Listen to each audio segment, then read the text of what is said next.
So we decided to have this conversation because of what's going on with you in Canada. Oh, yeah. And that Fact. your clinical psychology license is in jeopardy because you have opinions about politics that they disagree with, which is a very dangerous and bizarre turn of events. Well, it's your fault, actually. You know, I told you, I think, a week or so ago when we talked about this.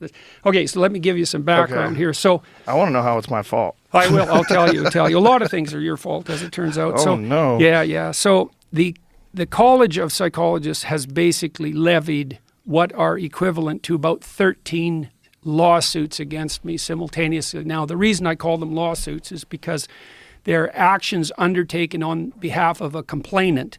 Now, the complainant can be anyone anywhere in the world who complains about me for any reason. They don't have to be former clients. They don't even have to be anybody I've ever met. They don't even have to have met anybody I've ever met. So, you know. So it could be someone online. Well, it is. All this is pretty much, all these complaints are someone online. None of them are my clients, although half of them claim to be falsely. And the college didn't throw out their complaints despite that. So, which is really quite interesting. And what are the complaints? Well, okay, let's see. The one complaint is about the tweet I made about Ellen or Elliot Page, and when I said that a criminal physician cut off her breasts and that pride was the sin. So now I'm in trouble again because I just said the same thing. One was about Sports Illustrated cover where they featured that overweight model, and I tweeted out "not beautiful," and I guess that was something like fat shaming. I don't remember exactly what the charge was. And then I criticized Justin Trudeau and a former staff member of Justin Trudeau and Jacinda Ardern. I made a joke about her. I was going to New Zealand, and the New Zealand leftist press was freaking out, and I made this joke about bringing my alt-right trolls to New Zealand, and then I put in parentheses, or maybe they're just, ordinary people who are trying to clean up their rooms. So apparently that was casting the profession into disgrace. And then they submitted, one complainant from the U.S. submitted the entire transcript of our last discussion.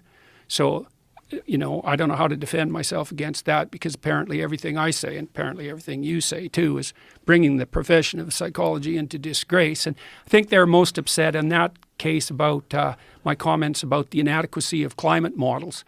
And so, what that has to do with my clinical practice is questionable, to say the least. And so, anyways, does that cover it? Yeah, it seems like this climate thing is a very rigid ideology that one must subscribe to wholesale.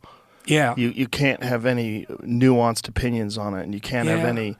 There's it's a no religion. variation. It's a religion. Yeah. It's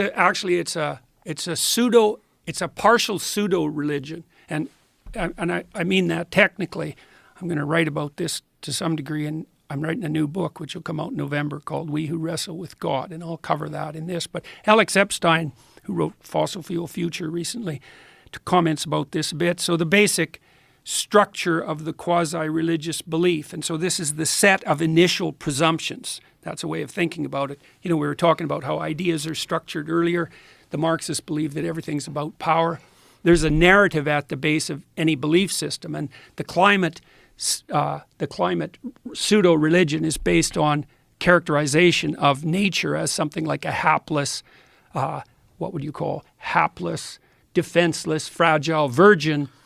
The industrial activity of mankind is characterized as something like a rapacious, power-mad,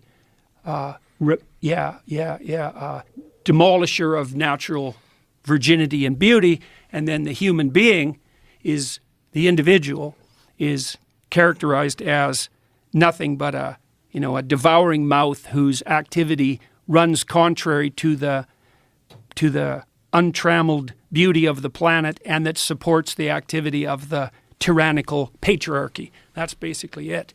And so the reason that narrative has force is because it draws on underlying religious archetypes. And so to characterize the world properly, you do need to characterize the positive aspect of nature, because you have to live in something approximating a reciprocal harmony with nature. Because if you just eat everything and devour everything in your local landscape, well, then you die. So that's a bad idea. So you have to have some sense of the value of nature.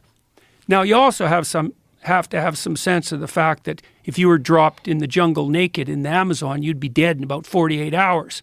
So you also need a figure to characterize the negative element of nature, and that's completely absent from the environmental myth. That's part of what makes it pathological. And then with regard to the rapacious tyranny, let's say, well, you know, any industrial system or any human organization can exploit the natural world to the point where that's not sustainable, and it can become oppressive and tyrannical. That's the evil king, ancient part of religious mythology going back as far back as we can chase it. So you need a representation of the negative aspect of society, because you know, you send your kids to school and they kind of get turned into these cookie cutter kids, and that crushes their innate, what would you say, difference and beauty, and it's all the pain of having to be socialized. And you have to understand that there is this oppressive element of culture.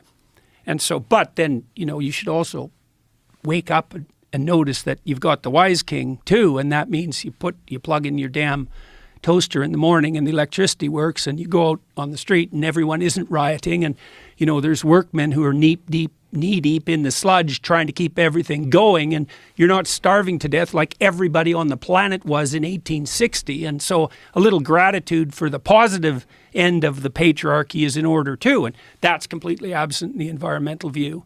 And then with regard to the individual, it's like, well, of course you can be a selfish, impulsive, hedonistic consumer, and you can facilitate the rapacious tyranny as a consequence of that, rape the planet. But by the same token, you know, we're not a cancer on the face of the earth. We're not a virus that's mutating and taking out the planet, you know, and we're not trapped in a Malthusian nightmare. And you got to give credit where it's due. And, you know, there's an element of people, of everyone, that's noble and generous and kind and productive and capable of living in a well-ordered state in something like sustainable and productive harmony with nature.